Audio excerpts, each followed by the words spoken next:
Hi, everyone. Thank you so much for coming to what I think is going to be a really interesting and absolutely very topical panel on U.S. and Russia relations that will touch a little bit on the economics involved. Given the interest of our audience, we can't exclude that. But of course, the elephant in the room right now is very political. And so we're going to spend a good amount of time on that. Let me briefly introduce the panel, and then we're going to dive right into our conversation. On the far right is Daniel Russell, President and CEO of the U.S.-Russia Business Council, which is dedicated to bilateral trade and economic relations between the two countries. From 2009 to 2013, he was Deputy Assistant Secretary of State responsible for relations with Russia, and has also served as Deputy Chief of Mission at the U.S. Embassy in Moscow. Russell co-authored and co-led implementation of President Obama's Russia reset policy in Obama's first term. Next to me is Jane Harman, who served 9 terms as Congresswoman from California's 36th Congressional District. You hardly need an introduction here, Jane, but I will add, during that time, you served on all the major security committees, including Armed Services, Homeland Security, and the House Intelligence Committee, where she served as the committee's top-ranking Democrat. Jane is a member of the Defense Policy Board, the State Department Foreign Policy Board, and the Homeland Security Advisory Committee. She is now Director, CEO, and President of the Woodrow Wilson Center in Washington. To my left is Andrew Weiss, Vice President for Studies at the Carnegie Endowment for International Peace in Washington, where he oversees research in Washington and Moscow on Russia and Eurasia. Weiss has served in several government roles, including as Director for Russian, Ukrainian, and Eurasian Affairs on the National Security Council staff at the White House, as member of the State Department's policy planning staff, and as a policy assistant in the Office of the Undersecretary of Defense for Policy during the administrations of President Bill Clinton and George H.W. Bush. And at the end is Nikolai Zelenski. He is CEO of Nordgold, an international gold producer with mines in 4 countries, including Russia and Kazakhstan, as well as 2 West African countries. The company's principal shareholder, owning more than 90%, is the Russian billionaire Alexei Mordashov, I hope I'm saying that right, whom Bloomberg reported in November to be Russia's richest man with an estimated wealth of $15.7 billion. Nikolai is currently based in London. Thank you for coming all this way, Nikolai, and has lived in Moscow. So, Jane, let me start with you. Since you were on the House Intelligence Committee, indeed the top Democrat, tomorrow FBI Director James Comey and NSA Director Admiral Mike Rogers will appear in a closed-door session as part of the ongoing investigation into Russia's alleged interference in the 2016 election.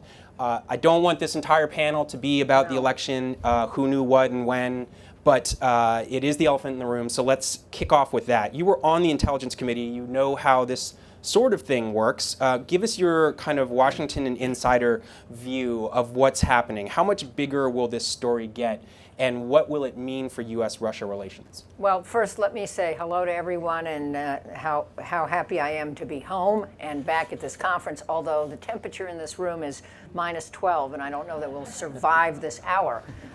You're also in for a treat because Michael Crowley is terrific and a great moderator. And I just thought I'd be nice to him, so he'll be nice to me. Thank you. Okay, so yes, I don't think this whole conversation should be about this, but it has to start with this.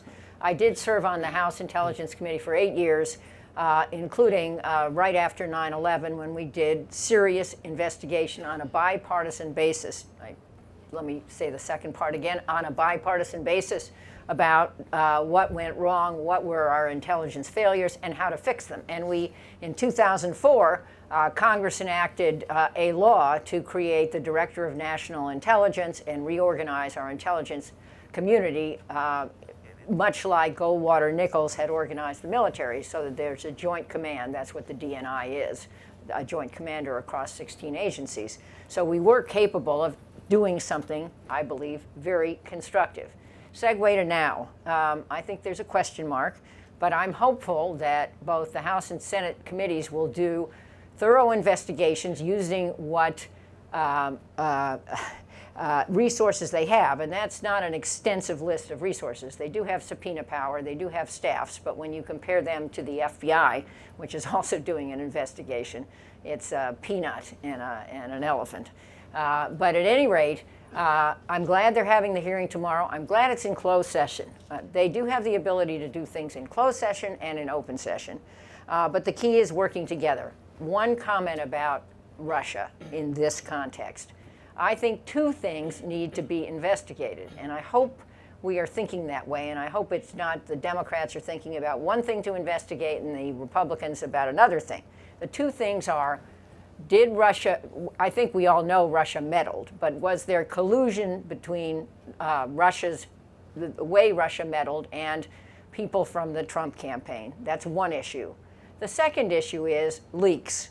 And I think leaks are pernicious. Leaks get people killed. I'm not a fan of Edward Snowden. I hope you don't throw tomatoes at me by saying that, because I don't think leaking our technology playbook is a constructive activity. And it hurts U.S.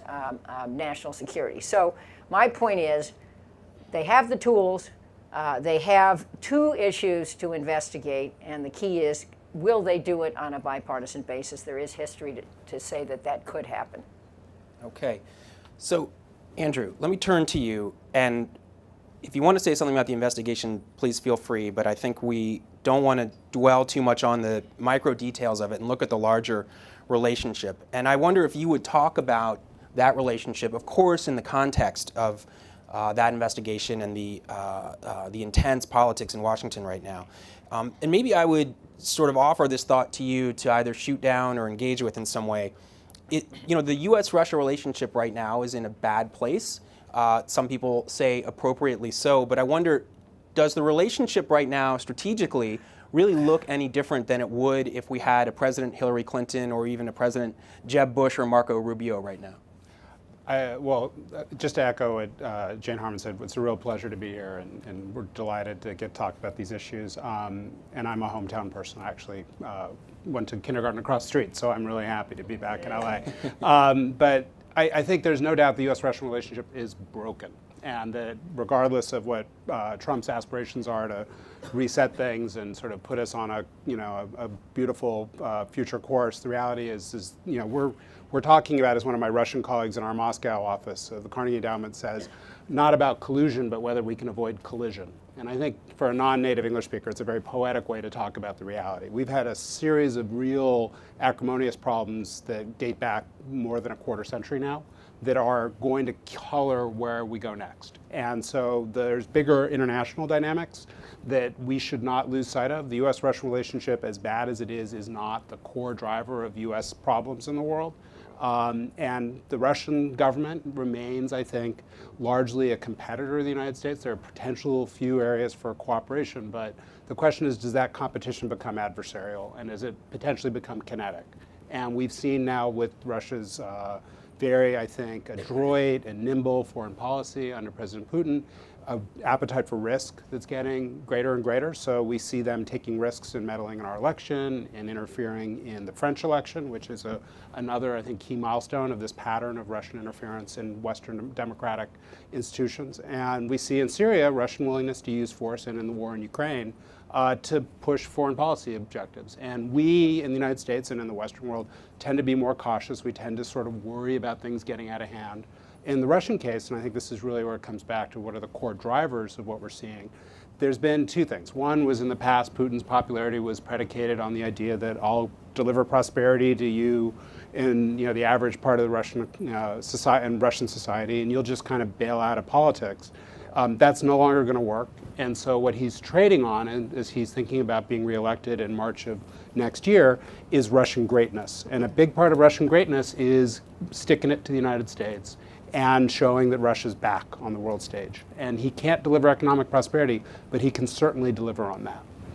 So let's come back to that, which I think is a really interesting theme. But Nikolai, why don't you give us the view from Moscow? You're in London, but I think you're qualified to speak about how things look within Russia, and maybe talk about the Russian economy right now.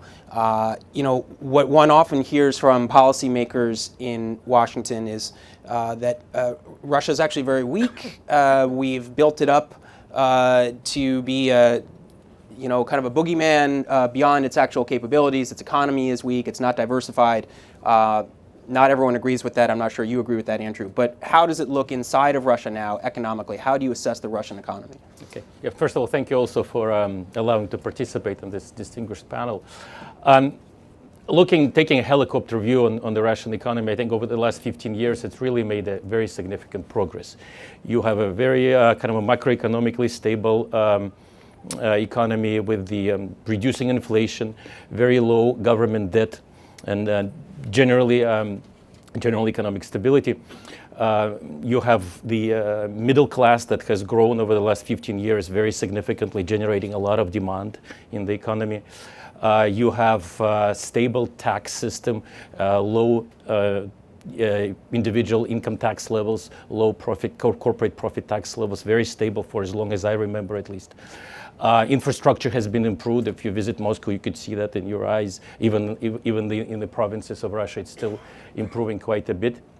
So you can see that, but at the same time, if you look forward, I think you should be more pessimistic than optimistic about the economic development of the country. First of all, Russian economy is still extremely dependent on oil prices. This is a semi-petro state, so in the period where the oil prices are low, it's struggling, and you could see that the current oil markets are such that you don't expect high oil prices being both on demand and on supply side. So there's one issue. Secondly, it's not diversified. There's been attempts to diversify the economy. There was an attempt to convert the military-industrial complex into the making the products for ordinary people. That didn't work. There was a big attempt to establish the high-tech market. That didn't work either. So the import substitution strategy is being implemented right now. There is really no evidence it's going to work as well. And then you also have, in addition to all this, quite a bit of uncertainty of how the country will develop in the future. If you kind of go back 15 years ago, there was a certainty. People knew how it will grow. That's why there was a lot of investment. And now you see consistently between $50 and $150 billion a year being taken out of the country on an annual basis. And that's the testament, I think, of the lack of confidence in how the economy will develop in the future. In addition to all of this, I think what now you could see in the economy, because of it's very difficult for Russia in the period of low oil prices to manage its budget. So there's a lot more pressure on the corporate side now to collect taxes. And there's more power given to law enforcement. And that, again, gives less confidence in business to invent in the future. And so what you see in the end of the day is a kind of a lack of this animal spirit that's supposed to be happening in the economy, which just experienced the devaluation of its currency by the factor of 2. If you go back to 1998, when Russia experienced a very severe crisis, you saw that after the significant devaluation by a factor of 3, the economy experienced the growth rate on average 7% a year for the next 10 years. So this was a very robust growth. Now, after 3 years of 2014 crisis, you actually see a stagnation. You actually see the on the annual basis, the economy is declining on the 3rd year in a row, which is very, very surprising for, on the background of the devaluation of your currency by 2-fold. So that tells you that something's happening within the economy, is that people are unwilling to spend, unable to spend, unwilling to invest. And as I said, the capital is being taken out of the country in the record rates. So I would say I wouldn't be as optimistic as I would have been 15 years ago about the prospects. Yeah, you really feel the currency devaluation. I was in Russia a year ago, and Uber rides in Moscow are $1.50, $2. So the equivalent ride in Manhattan would be $10, $15. Daniel, in that context, talk about the difficulty, the challenges of what you do right now. Your full-time job is facilitating business between the U.S. and Russia. So talk about the environment you're operating in, and are you optimistic? I mean, that was a pretty pessimistic read on the Russian economy. Do you share that pessimism, and what do you think needs to change? Well, I'm a natural optimist, so I'm maybe see it a little brighter than Nikolai, but I would think I would start in one place, and I think one of the challenges that we all face is to make sure while we go through this difficult time that we have a fact-based policy, and we operate with actual facts. I mean, I was surprised to see President Obama say in 2015 that the Russian economy was in tatters, and to have the deputy spokesman at the White House come out and say that the Russian economy had declined by more than 18%, and sanctions were the reason. And those just don't bear up. The actual decline was about 3%, and certainly the real drivers of growth, the decline in growth, were the lack of structural reforms that Nikolai referred to, and the decline in the oil price. That's not to say sanctions weren't significant and didn't play a role, but if you look at the World Bank statistics, where they took a look at an alternative forecast for 2017 with all sanctions lifted, the impact was about 0.8% of GDP. But I think I think that the Russian government did a pretty good job of playing defense faced with the economic decline. The central banks moved to a full float of the ruble, and currency devaluation, I think, proved to be a smart move. And I think this was a very long recession. Nikolai referred back to 98. 98 really lasted 3 quarters, 2008, 4 quarters. And when you look at this one, you had more than 7 quarters. But most people, I think, feel that the economy has turned the corner. It's in recovery, and we're going to see growth in 2017, somewhere in the 1 to 1.5% range. Now, that's not as sunny as some of the forecasts or as negative as others, but it's more or less in the mean. The big problem for the Russian economy is growth. That's the challenge that's out there, because their growth model is exhausted. We always talk about this as a natural resource economy. Yes, natural resources are bringing in about a quarter of GDP money and certainly keep the government going. But the real driver of growth was consumption. And that model has changed. People are saving right now. So the question is, where does new growth come from? And you've got to look, I think, to investment and to export-led growth. The big challenge for companies depends which sector you're in. I'll give you an example. If you're in Russia and most of your imports are ruble-based and local, and most of your markets are exports, you're doing pretty well right now. So if you're in, say, chemicals or forestry, things are good. And on the opposite end of the spectrum, if you look at the automotive sector, where your assembly plants were basically dealing with largely imported parts that came in dollar and euro prices, and you're trying to sell to very skeptical consumers in rubles, you've had a real downturn. About half the market's dropped away. So I think the question is where do we go from here? And can the Russian government actually play offense and try to deal with an economic policy that encourages growth? And right now, that's hard to see, because I'd say the economic priority, if you were trying to sum it up, of the Russian government is macroeconomic stability. And they've got pretty much what they want. They've got a stable ruble. They've got low inflation going down to 4%. They've got reserves around $400 billion. They've got a budget deficit of under 3%. Their external debt is one of the lowest in the G20. So they've done pretty well on that. But the question is, how do you make the economy prosperous? And I think that's the big challenge, and international business will have to deal with that. I think one of the offshoots of the import substitution policies and counter sanctions were that they hurt competition. Because if you're wondering, you're saying, what in one word is the biggest problem in the Russian economy? And it's lack of competition. You have a very, very large state sector, and to get the economy going again, you need increases in productivity, and I don't see those yet. So let me come back to you, Andrew.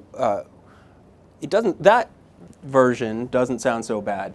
And I guess I would ask you how Washington should think about the sanctions that the U.S. and Europe have applied to Russia in the last few years since the annexation of Crimea, the incursion into eastern Ukraine. Now, it's hard to know what Donald Trump might have in mind, but let's start with the kind of status quo, and the sense I get from the administration's policymakers right now, at least below the president, which is for now the sanctions are going to be in place. Are they doing anything? Are they worth maintaining? I mean, is it pure symbolism at this point? It doesn't sound like they're really giving the economy a black eye. And is it even possible that they're helping Putin in a way, in a political context? So the politics of this in both countries are very activated. So in the U.S., you have any time Trump officials in the campaign period or since they came into office talked about great geopolitical bargains where, as Michael Flynn, the former National Security Advisor, used to say, I think really foolishly, everything we want to do depends on Russia. And so, sanctions are a really useful trade potentially for getting their cooperation in Syria or dealing with China or dealing with Iran, all of which I think are just completely sort of asinine ideas. But that is what animated them, I think, as they came into office. The sanctions in reality are a deterring factor in curbing potential Russian aggression against Ukraine, sort of expansion of what they've already done. And they've created huge uncertainty and I think negative valence around Russian corporates and around Russian economic activity around the world, so that the rest of the world has kind of looked at Russia really negatively. And there's a real sort of knock-on effect. If you're in, say, financial space, you basically aren't so much worried about curbing business activity with a Russian corporate entity or banking entity that's on the sanctions list. You're worried about the customer of one of those entities. And so there's a kind of two-step concatenated effect. So all of that, I think, has a negative, bad effect on Russia's sort of acceptability in the world. At home, for Putin, this is it's sort of a familiar playbook for those of us who've watched Cuba and other issues. They have a ready-made answer, which is why things are as crummy as Dan or Nikolai were talking about. It's because of those bad Americans or the outside world that's trying to hurt Russia and bring us back to our knees. And we should all rally together because we've got these external enemies.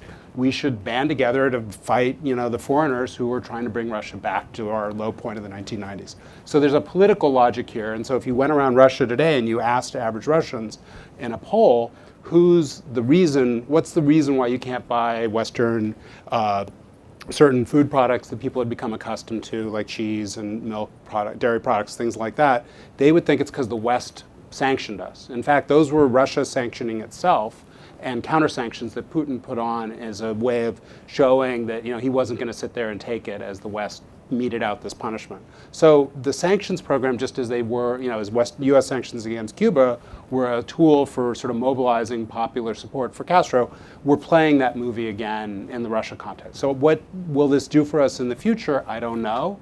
The people who are most strong advocates of sanctions, I think, have in mind that this will either promote regime change or it will kind of cause Russia to become a more sort of cooperative member of the international community. That, to me, is just not realistic, because the sanctions we're willing to put in place will never bring us to that point. We're really not, I don't think we have the courage, at least, even in the, I think, most ambitious periods of the Obama administration about sanctions, no one was really willing to go there because we are really scared of the downside risk of having either Russia escalate the crisis and sort of say, are you really serious? Are you really willing to go toe-to-toe with us in Ukraine? We really weren't.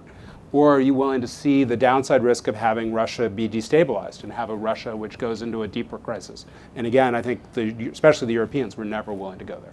So, Jane, I know you wanted to jump in on that, but let me also just set you up by asking to kind of zoom out and talk about what you would like to see the Trump administration do, let's say in the next 6 or so months, towards Russia in terms of our policy toward Ukraine. Would you like to see us arming Ukrainian government to fight the pro-Russian separatists? Would you like to see more sanctions? What would be your wish list? Well, there's a saying in Washington that the perfect should not be the enemy of the good. And there is no perfect strategy here. But there is a good enough strategy. And I do think sanctions are a central feature of the strategy. I'm not arguing that they're not perfect, but let's understand they're not just our sanctions, they're also European sanctions. And it has been a big deal to have Europe as a partner, especially because this kind of aggression, the little green men and all that, are a more direct threat to Europe than they are to us. And so Europe has stepped up. After the French election, again, Russia is probably meddling in that election. And after the German election, again, Russia is probably meddling in that election. We'll see who the leaders are and whether they want to continue the sanctions. But I would guess that if Marine Le Pen does not win in France, France and others will continue the sanctions. Now, a couple of points about that. What is our asymmetric strength, U.S. asymmetric strength against Russia? It's not putting our army against their army in East Ukraine. That makes no sense. And that's even why, to me, arming the Ukrainians, an idea that's been on the table for a while, with offensive arms is a mistake because it invites Russia to come in greater force.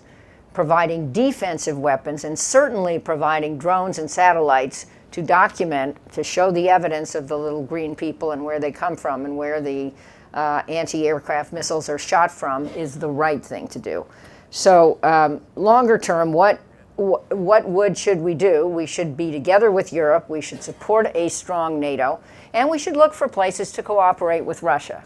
I'm not assuming that demonizing Putin is a long-term strategy.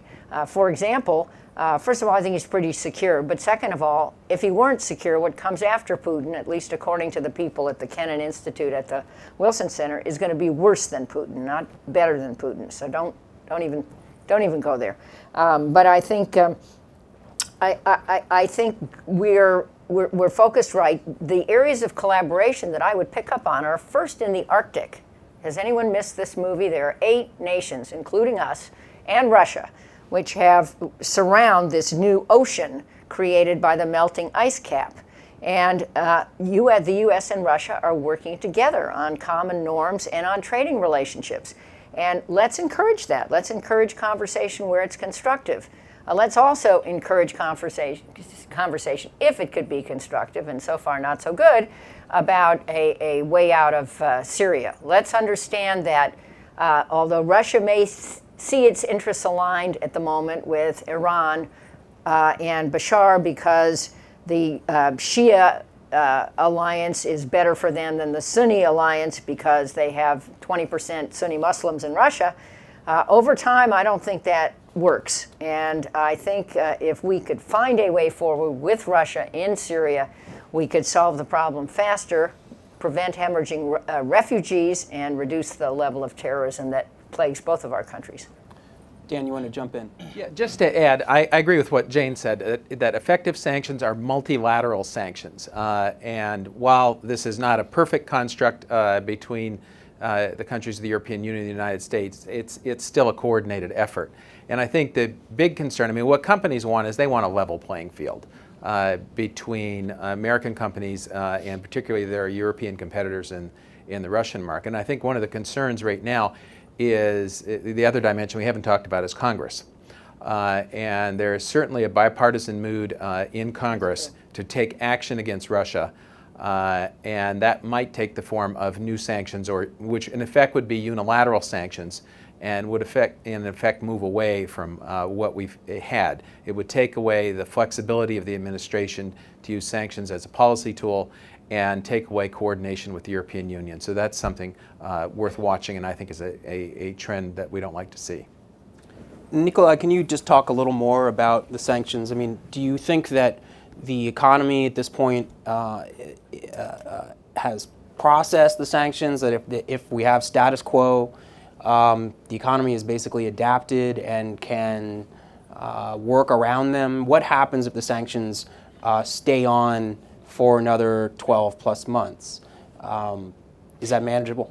Yeah, I think actually, just from looking from within the economy, I think the economy is quite adapted to sanctions.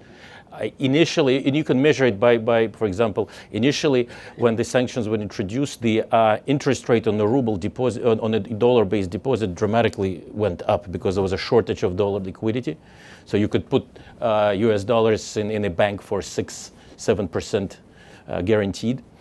Now you can get hundreds of millions of dollars of loans from Russian banks in US dollars at the rates that are competitive with European loans. So you could just see that the economy is quite adapted to, and most people view these sanctions as more of a kind of a symbolic sanctions. Can you talk more about that? I mean, when you're in Russia, how are people talking about the sanctions? How much do they feel it in their daily life? Andrew mentioned the way people blame the U.S. in particular for some of these particular sanctions, like on dairy products. I mean, is that something that comes up in conversation a lot? Is there a lot of sort of resentment over the dinner table, so to speak? I haven't heard much of it. I think it's just people already take it as a kind of a normality, mm-hmm. more than anything else. Mm-hmm. I think this economy has adapted to them, and maybe they remain as a symbol of sort of Western resolve against sort of Russia. But economically, I think they probably have a lot less an effect. And if you take them out, I think some of the reasons there is a less of a Western investment in the Russian economy is because the economy is not growing. So you're not going to generate as attractive economic returns in the economy that is stagnant for 3, 4, 5 years. And you have a lot of differences with China, but still there's a lot of Western investment in China because you generate your GDP growing 5, 6%, you generate returns, and that's how kind of the business follows. So I would say, if they are taken off, I don't expect that immediately you will see the huge inflow of investment from the West into the Russian economy. Andrew, let's step back for a minute again. And I think that, one challenge in this conversation is that Donald Trump has talked a certain way about Vladimir Putin and Russia for a couple years now, actually for several years. I've yet to see him utter what I would consider a word that is personally critical of Putin and his character. He sometimes has criticized things Russia has done under Putin's direction, but there still seems to be this kind of safe area around Putin. Now, one school of thought is, you all know the theories. Some may border into the realm of conspiracy theories. Some, I think, are maybe more plausible, involving something untoward. And then I think there's a school of thought that says, Trump genuinely thinks that a healthy U.S.-Russia relationship makes sense. He's not the only person who says that. In addition, he seems to be motivated by doing things that are different from what Barack Obama did. So he may want to show the world that it's possible to be friends with Putin and get results. But that's a windup of saying we don't really know where this is going to go. We don't know exactly what's in his head. It doesn't seem like people below him are enthusiastic about a better relationship. And then Dan mentioned the role of Congress. I just wonder if you could try to give us your assessment of where things might be headed. Is it knowable, or are we all just kind of waiting for Putin and Trump to get into a room together, which sounds like it could happen after the G7 summit next month, but probably not, more likely in July, although that's not firm either. Having said all that, maybe my question to you is, what do you think happens when those guys finally get into a room? And can Trump sort of upend the institutional resistance in Washington to some new relationship, particularly as this investigation is still ongoing? Sure. 3 big points. There's no doubt that the administration displays in foreign policy such a high degree of dysfunction and incoherence that I think we should sort of expect that to carry on until there's a kind of sort of new equilibrium. And it's clear that, the things that Trump says when he says these things like, I'm going to make the South Koreans pay for their missile defense, or I like, Le Pen, when that stuff, stops and we see the kind of professionalism and kind of normalcy reestablished, I'll be greatly relieved. But I put the constant puffery and sort of over-the-top praise of Putin in that category. It's unacceptable, it's antithetical to my values, and it doesn't make sense. So I really hope the sooner that stuff ends and we talk about American interests and how complicated and how dangerous the world is, we'll all be better off. Second, there is, I think, these bigger drivers of change in the global international environment that Russia policy has to be cognizant of and formulated around. Those are the rebalancing of global power, the return of great power rivalry, the forces of fragmentation and division, the rise of populist nationalism, the dysfunction in the Middle East, and sweeping technological change. Those are the big things that American foreign policy has to grapple with. And Russia, as a headache, as an adversary and a competitor of the United States, is a component of that, but it is not the key driver. It is not the key sort of stimulant that we need to deal with. Finally, and then I think this is where the rubber really meets the road, is the risk that something really bad could happen, and that there is a lot of risk and a lot of danger embedded in the competition between the United States and Russia. We see that in Syria, and I'll just give one concrete example, and then I'll turn things back to you. About 2 months ago, there was a Russian airstrike on a position in a Syrian village called Al-Bab, and at some point the U.S. military officials got wind of this, that the Russians were bombing U.S. allies on the ground in Syria. And we picked up the hotline that was established under President Obama and said, you got to stop this. You're hitting the wrong people. You think you're hitting ISIL, but you're hitting our friends. The Russians responded to that. They stopped what they were doing. But at the moment that was all happening, U.S. Special Forces were only about 4 kilometers away. And so you can imagine the world we'd be in today if, God forbid, a Russian airstrike had killed a bunch of American military servicemen on the ground in Syria. We're getting closer and closer to that point. There have been a series of near misses in and around Syria, in and around Europe, where something really bad could happen, and that would propel us into a new phase of this downward spiral. So to me, the real challenge for the Trump administration is not, can we do wheeling and dealing with Vladimir Putin, who is the consummate deal maker? It is, can we avoid a crisis? And can we manage this really competitive relationship successfully?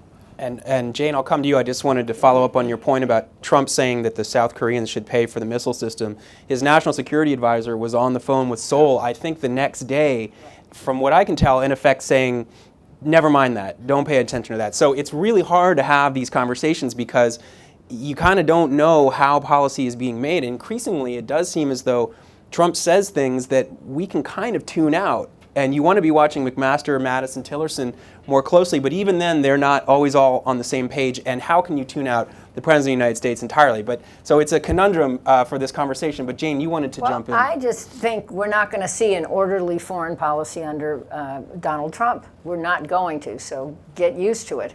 And there are some. Does Vladimir Putin exploit that? I mean, he is a very canny guy on the international stage. Is there a way to play that? Well, let me just give ahead. an example of something that Ronald Reagan did. That's what I was thinking about. In Reykjavik, when he met with Gorbachev, and he said, to the surprise of many of his advisors, it was in a tiny little house. If you've been there, it's stunning to think that this was an international summit in the late 80s. He said, Mr. Gorbachev, tear down that wall. And he also proposed a massive reduction in our relative nuclear arsenals. To the surprise of a number of people. And guess what happened? There was a massive reduction in our nuclear arsenals after that. And so all I'm saying is I don't think Ronald Reagan and Donald Trump are the same people. I don't think the late 80s is anything like what we're living through. I do think there's a huge danger of miscalculation. Huge. And remember, 100 years ago, World War I, according to most people, started based on a miscalculation. And if you ask historians, not just, we all know the Archduke was assassinated, we got that, but what were the big causes of the war? They won't agree. So let's not have a World War III by accident. Having said that, I think that it's going to take a while to settle in. I think that the security team around President Trump is excellent. I know that H.R. McMaster has 16 strategies for different parts of the world, and I think that's a good thing, and he thinks like that. But will Donald Trump adopt that approach anytime soon completely? I would say not. We're going to take your questions in a couple minutes, so if you want to conjure some up now, please do, and just a couple more from me. Dan, you were present for the reset. So what maybe can you draw from that experience when the Obama administration in its early days reached out to the Kremlin and tried to get a new start in the relationship? There actually was a nuclear arms treaty called New START around that time. Is that doable again now? Again, particularly in this political climate? Where do you see the do you see a potential for that, and how could it work?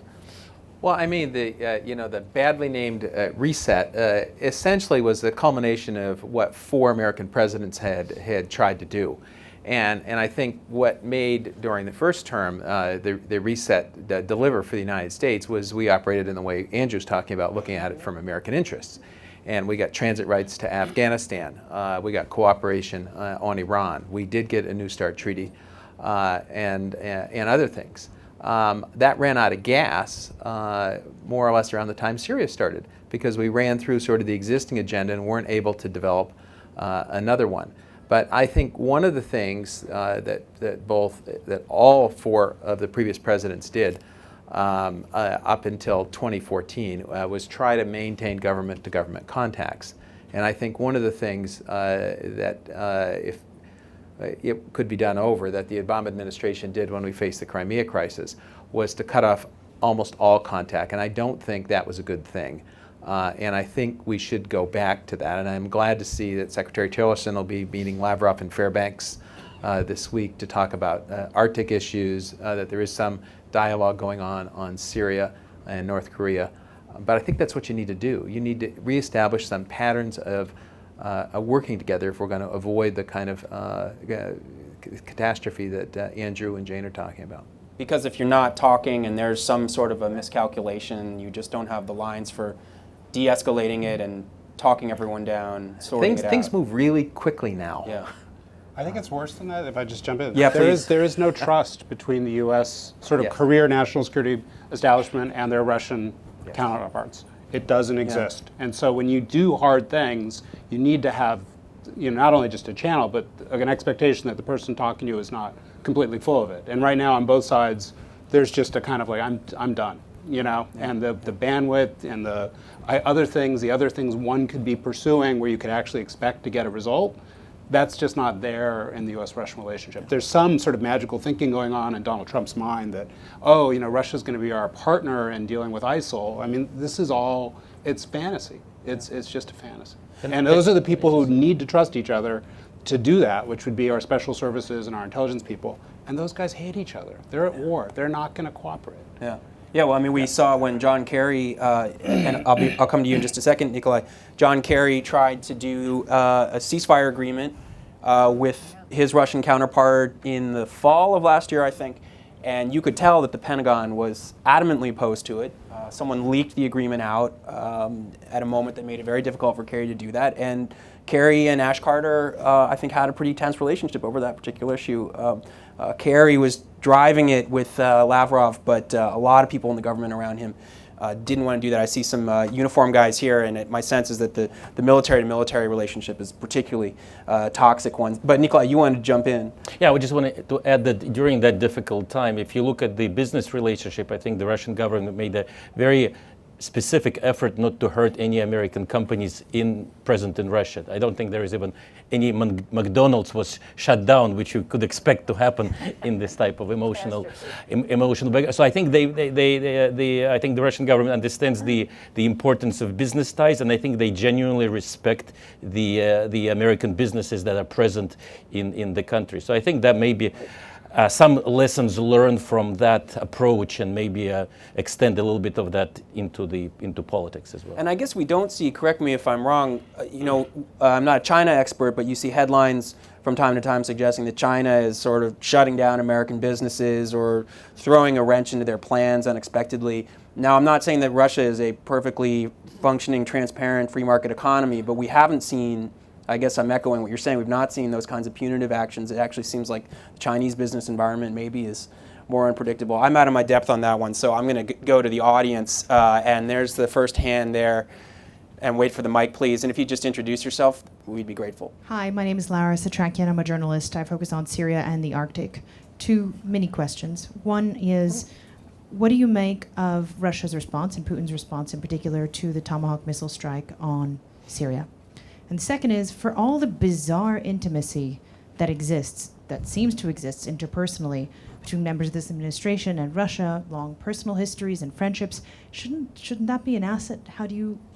What do you make of it? I mean, An asset. An asset in sort of understanding one another. I mean, how do you see it? I mean, between Tillerson and Trump himself, that degree of contact, I mean, what role do you think that plays in their ability to do whatever they're going to do together?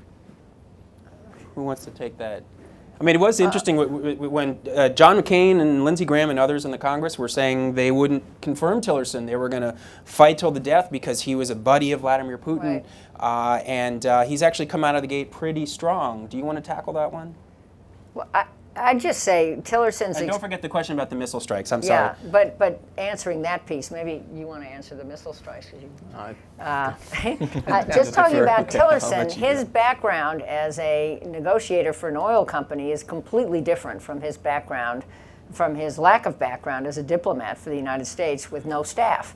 And so I think he is adjusting. I think everyone thinks he's a very bright guy, but I don't know that he brings all the tools to this dance, or all the the moves to this dance that some others might have brought. So I don't think you can think about it that way. Plus, it's overshadowed by this investigation into what would be, if they are true, true facts, and we have to follow the evidence and see what's true. This collusion, or at least coordination between some of the Trump campaign operatives and Russia. And until that plays out, that has hobbled all of those people who are the ones who had the deep Russia and Ukraine experience. Until that plays out, I don't think that there will be a chance to really assess how experienced this team is or could become in terms of dealing with Russia. Do you want to take a quick stab at the missile strikes, and then we'll take it? Yeah, I think there's no doubt that the Kremlin felt sort of blindsided by the speed with which the Trump people responded to the chemical weapons attack, and the sense that they weren't properly consulted or given a veto. But at the same time, the Russians have created facts in Syria over the course of their military intervention there, which began in the fall of 2015. And so, for example, it's really at Russia's discretion whether the United States can operate and conduct operations, especially from the air, in and around Syria, because the Russians have built up this massive, what's called A2AT, A2AD set of deployments. So they basically can, if we want to fly, we can fly, but it would require potentially having to engage Russian-supported air defense units that are, means possibly killing Russian soldiers to conduct our operations if the Russians chose to be more confrontational with us. So what we're facing, I think, is this horrible dilemma, which is the war is likely to continue. It's likely to be a terrible, miserable situation that has effects on the region, causes further refugee flows, and the average Syrian is not going to reconcile with Bashar al-Assad, and they're not going to be happy that Russia has basically given Assad a new lease on life, and that the Iranians and the Russians are now conducting the war on behalf of Assad, whose forces are really badly stretched and decimated. So to me, the United States is not likely to get more involved on the ground to fight Assad. We're not likely to be able to push the Russians to abandon Assad. What we're really looking at is, can the Russians and the Iranians and the Turks and the other regional players here find a political way out of this? I don't think that's likely to happen. I think that the United States is not in a position to force the Russians or the Iranians to do something they wouldn't otherwise do. And we will continue to prosecute what is a fairly narrow set of objectives, which are aimed at ISIL and trying to kind of deal with the jihadist threat as we see it in the counterterrorism mission. But beyond that, sort of putting Syria back together, sort of a grand bargain with the Russians to fight ISIL together, all that seems to be far out of the sphere of reality at the moment. Okay, thank you. Another question here in the front. Well, you're right by the mic, and then we'll come to you in the front. Thank you. It's a very sensible, deeply knowledgeable I person see. who's asking this Played question. favorites here. Okay. Introduce yourself for those besides Andrew who may not know Thank you. you. Ben Wake-Prosser from Global Counsel. I wonder if the panel could reflect on the fact, both on their own experiences, but also from talking to policymakers in Washington, about if you look at the people and the individuals involved in the interference that took place during the U.S. presidential elections, the vast majority of them have been moved on over the course of the last 3 months. And I wonder if the panel might be able to reflect on why that's happened and what they think it means. Who wants that one? I can do it if Go you ahead. want. I don't believe that the campaign team had a sort of core set of foreign policy competences, and so that's part of why they went for people like Mattis, McMaster, Tillerson, instead of Rudy Giuliani, Mike Flynn. I can't remember who the other also ran was for Secretary of State, but I think Trump and his inner circle, I think, realized that original set of people that hung out during the campaign were just not going to make it and cut it in government. Page, Carter, you're right. Steve Bannon and others. But from my experience in government, you really need a sort of close connection between president and his top national security team to make foreign policy work. And so long as what Jane and I talked about earlier, this kind of just there's crazy madman talk and there's core competent, serious people talk, and they don't come together, it makes me very worried what happens in a crisis. And so I think what we're likely to see is we can sustain a little bit of this for a while, But if things come to a head in, for example, the Balkans, which is probably a potential flashpoint where the U.S. and Russia may lock heads in coming months, or something, God forbid, bad happens in Syria, I think it just doesn't really, it's not sustainable. And in the meantime, what my colleague, my boss at Carnegie's talked about is the hollowing out of U.S. power, and we become just like any other country. So foreign governments come in and they can game this administration very effectively. They know that flattery and playing to Trump's ego work. And he's very much the prisoner of the last person who talked to him. So it seems like foreign leaders can kind of just swoop in, get what they want. He's sort of told how great he is, and then there's a real sort of reckoning point of what has been done, and was this good for U.S. interests? And I think that pattern, unfortunately, is now pretty well established. Yeah, I was at a dinner with a group dinner with think tank and journalist people. I think you were there. And a very senior foreign policy maker from the Obama administration said that when he travels, what he keeps hearing is foreign governments want to know, how can we play this guy? It was not a very respectful way of framing the question, that basically he's a psychological mark in a certain way, and what's the best angle. One other thing I would just add quickly, though, is that there were a lot of dire predictions about what this administration would look like when it came to Russia. Some of the staffing has really defied expectations. Just to your point, I mean, there are the people who've moved on, but the people who have come in, Fiona Hill, a former colleague of yours at the Carnegie Endowment, who wrote a book about Putin and is not really what you might call a fierce hawk, but definitely no sort of, what some people would call an accommodationist. Mike Pompeo, CIA director, pretty tough reputation on Russia. So it remains confusing. However, Donald Trump said in an interview this weekend, we still don't know who interfered with the election. It could have been the Chinese. It could have been anybody. So that's hard to figure out. You're next, please. Michael Bright with the Milken Institute. So it feels like a lot of the macro dynamic between the U.S. and Russia right now can almost be traced directly to this Rose Garden walk between Dennis McDonough and Barack Obama when the president decided post-chemical weapon attack to send the AUMF request to Congress, as opposed to hitting Assad the way the world, the Economist magazine called for hitting Assad hard. I think globally we had the moral backing to do it. We didn't do it, left a vacuum. Putin filled it. And so, the election meddling and all this stuff aside, it does feel a little bit like, what options do you have other than at least starting with the position of, in the region, I guess we got to try and work together, because that's how we got here. So was that a political foreign policy blunder that was sort of the original thing that caused this, and how bad will that go down in history? And let me encourage quick answers. We're down to the last 5 minutes, so quick answers, and we'll squeeze in a couple more questions if we can. I think it will be viewed as a huge strategic mistake of the Obama administration, but they did a lot of things right, but not this. That was quick. Dan, Nikolai, you guys want to jump in on that? Okay, let's take a question here. We'll see if we can get... I think I'm fairly loud. Can everyone hear me? Okay. No, you're fine. Quick introduction. So, quick question, please. Coutinho with the Military Leadership Circle for Milken Institute.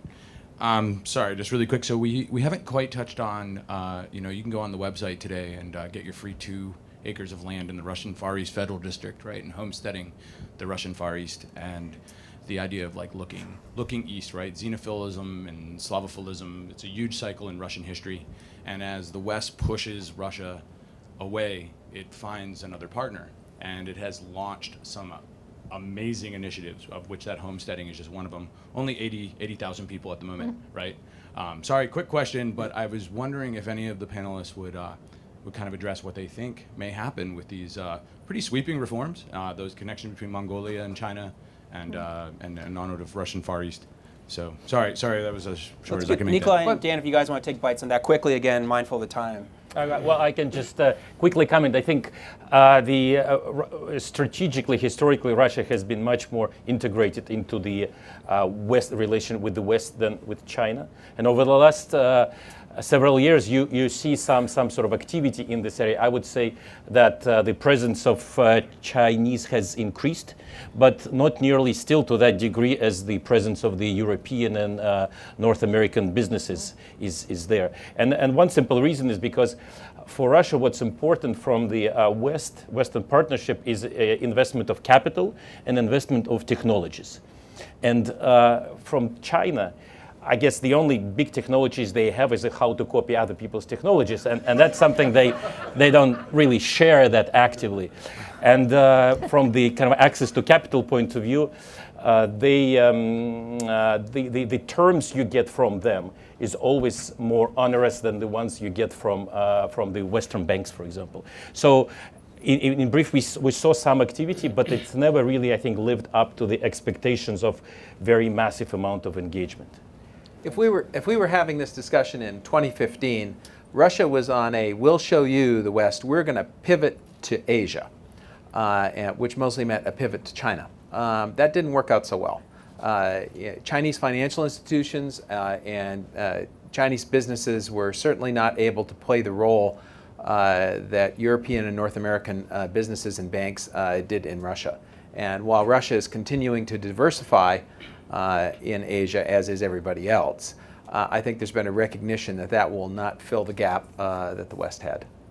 A question up here at the front. I'm afraid this is probably going to have to be our last one. I apologize. And a quick question and quick answer or answers, please. Sure. Richard Kahn, for many years I was advising the Yeltsin team when I was with Latham, but now run Eurasia Advisors, which is a problem-solving group. It used to do deal-making, but there's none of that in Russia. My question for you guys is, look, we all bemoan the fact that we have an administration that's hopelessly compromised in dealing with Russia, and that is unstable in a variety of ways.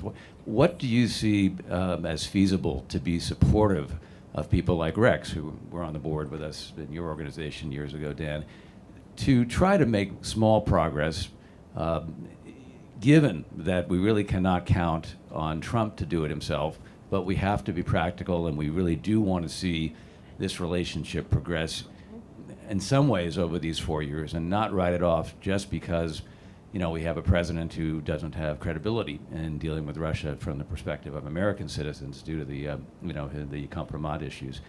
I'd like to get a better sense of practicality. What can we do to help people like Rex to move things forward? Big question. We're right up against it, so quick answers from folks, please. Who wants to start?